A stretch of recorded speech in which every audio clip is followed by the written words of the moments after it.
तो उन्होंने रुख ही बदल के अभी वो रिलीजियस रुख पे चले गए। तो इट्स बेटर ना कि आप रेजिग्नेशन दे दीजिए और कोई धर्म गुरु बन जाइए, तब आप रामचरितमानस के ऊपर चर्चा करेंगे तो आपका जवाब और सवाल जो है वो धर्म गुरुओं के साथ होगा, ना कि आप सदन का टाइम वेस्ट करेंगे, ना कि आप युवाओं का करियर वेस्ट करेंगे।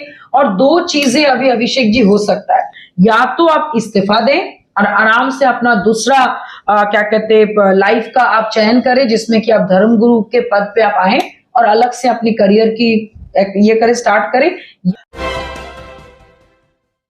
मैं है सिटी पोस्ट और मैं हूं अभिषेक मिश्रा। बिहार में एक तरफ एसटीईटी अभ्यर्थी सड़क पर हैं और आज भी सड़क पर थे, हंगामा शिक्षक अभ्यर्थी, और इसको लेकर लगातार बवाल है। एसटीईटी के लोग मंत्रियों की चौखट तक हाजिरी लगा रहे हैं, सड़क पर हंगामा कर रहे हैं और बिहार के शिक्षा मंत्री रामचरितमानस लेकर सदन में पहुंच रहे हैं। उनका रिकॉर्ड वहीं अटका हुआ है, ये बार बार हम कह रहे हैं। हमारे साथ इस वक्त राष्ट्रीय लोक जनशक्ति पार्टी की राष्ट्रीय प्रवक्ता देवजानी मित्रा हैं। बिहार के शिक्षा मंत्री को लेकर गर्माहट बढ़ी हुई है।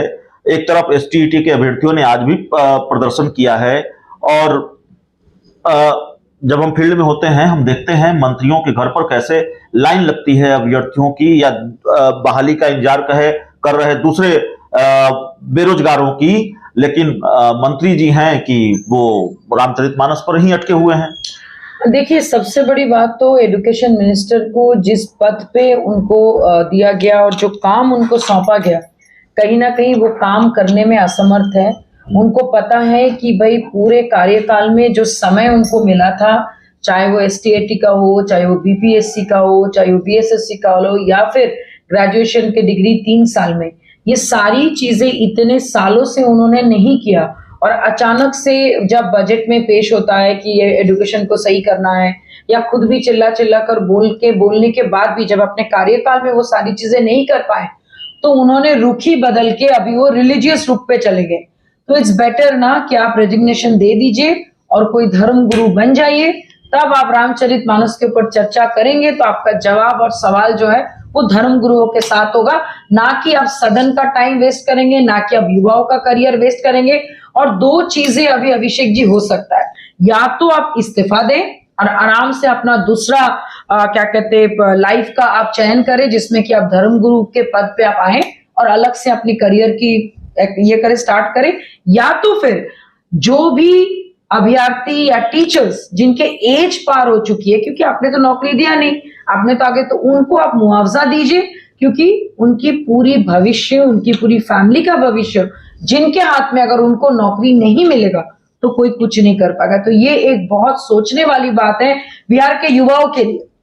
2024 में क्योंकि इस पर बड़ा बवाल है, सरकार रोजगार की बात करती है, 20 लाख रोजगार, 10 लाख रोजगार। 2024 में क्या रोजगार मुद्दा है, और ये सारी जो समस्याएं हैं इससे राजनीतिक नफा नुकसान तय हो सकता है। ऑनेस्टली बताएं, जब कैबिनेट में हमारे ऑनरेबल डेप्यूटी सीएम ने कैबिनेट में आते साथ ही उन्होंने कहा था 10 लाख सरकारी नौकरी, उसके बाद हमारे ऑनरेबल सीएम ने उस पर और ज्यादा शुगर कोटेड करके उन्होंने बोल दिया 10 लाख और हम देंगे।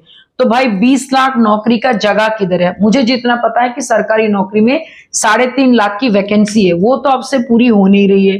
आप एजुकेशन को ढंग से कर नहीं रहे हो। फिर बिहार का जब बजट पेश हुआ उसमें टोटली वर्जन चेंज करके डाला गया कि 10 लाख सरकारी नौकरी नहीं, 10 लाख रोजगार।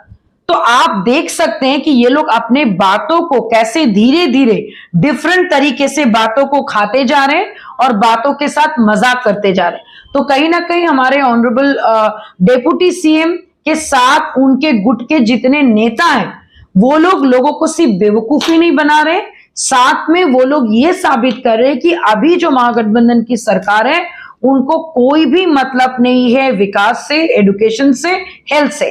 तो इट्स बेटर भाई आप रेजिग्नेशन दीजिए। और अब रामचरितमानस पहले 6 रुपया 50 पैसे का था और अभी 380 रुपीज का है, उस पर चर्चा फिर आप बैठ के उन्हीं लोगों के साथ करेंगे जो सिर्फ धर्म के बात करते हैं, ना कि रोजगार की और एम्प्लॉयमेंट कर। फिलहाल मुझे ऐसा लगता है कि बिहार में सबसे ज्यादा जरूरत, क्योंकि हमारे यहाँ पे सबसे ज्यादा युवा हैं, 55% युवा हैं, आप उनकी भविष्य अगर आप अंधेरे में डाल देंगे तो सबके भविष्य अंधेरे में आ जाएंगे, क्योंकि फ्यूचर इज यूथ। तो चलिए, हमारे साथ देवजानी मित्रा थी, राष्ट्रीय लोक जनशक्ति पार्टी की राष्ट्रीय प्रवक्ता। शिक्षा को लेकर जो अभ्यर्थी हैं, शिक्षक हैं, वो सड़क पर हैं, बहाली का इंतजार कर रहे हैं। बहाली का मामला है, एसटीईटी अभ्यर्थी हो, दूसरे लोग हों। दूसरी तरफ शिक्षा मंत्री के बयान, रामचरितमानस को लेकर अटका हुआ उनका रिकॉर्ड और इस पर बातचीत देवजानी मित्रा से। इस इंटरव्यू में इतना ही। बहुत बहुत धन्यवाद।